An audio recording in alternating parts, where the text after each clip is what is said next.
All right, we're here at the Pacific Northwest Conference. This is Charlie Plyman, Oregon Field Manager, and let's just start here. I'm with Staj Pace, but let's start. Staj, why don't you tell me your name, who you are, what chapter you're from, and how long you've been with Surfrider Foundation. All right, I'm Staj Pace, or Nastasia Pace, and I am with the Portland chapter.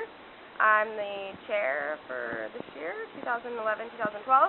I joined Surfrider, 4 years ago, I believe, over 4 years ago. It was actually an ex-boyfriend who was a big surfer, and we were living in Costa Rica, and he was like up for his membership, and he was buying it on the computer, and he was like, you should buy one too, and so I did. And then, yeah. All right, so ex-boyfriend convinces you to buy a membership. Yeah. 4 or 5 years later, you're living in Portland. Mm-hmm. You're the chair of the Portland chapter, yeah. Not just a member, you're a leader now. Helped implement a very successful Ban the Bag campaign. So lots happened. Tell me, if you can quickly, how did you go from boyfriend convincing you to be a member to a leader in Portland? Well, so while we were down there in Costa Rica, I just fell in love with the ocean. I'm from Colorado, landlocked, but fell in love with the water and the waves, and have always been really into garbage and making art out of garbage.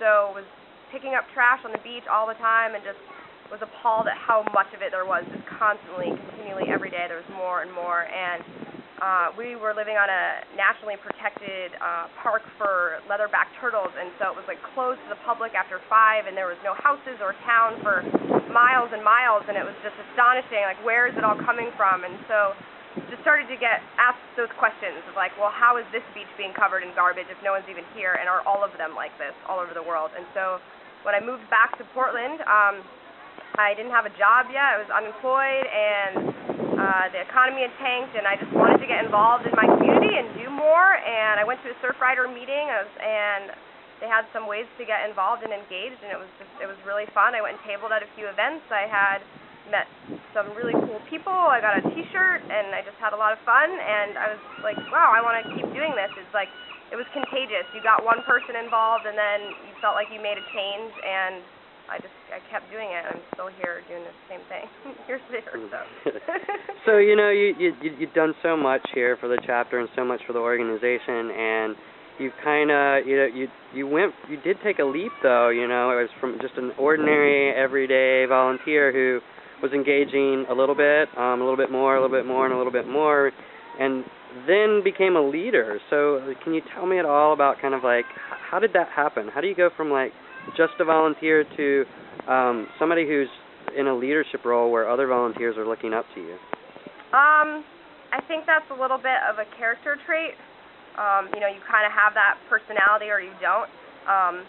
But just the wanting to inspire other people and just wanting there to be someone, in charge that was helping. Like, we had a great chapter chair before me, and he was stepping down. His 2 years was up, and we didn't have a ton of people jumping up. It's a big role, and people get a little intimidated, even though we have so many fabulous volunteers. And I just wanted to see more things happen. I wanted to see more organization, more events, and it was kind of like, well, I can talk about it all day, but if I'm not going to act, then what am I here doing if I'm not actually, doing it and helping other people? So awesome. Taking that next step, that's how you learn, that's how you make change and you learn personally and professionally, my own personal development for sure. So what would you say to people out there who may be watching this or just thinking about, maybe I'll get a membership this year, or maybe I'll go to a Surfrider chapter meeting or an event, what would you say to those folks to try and encourage them to get involved?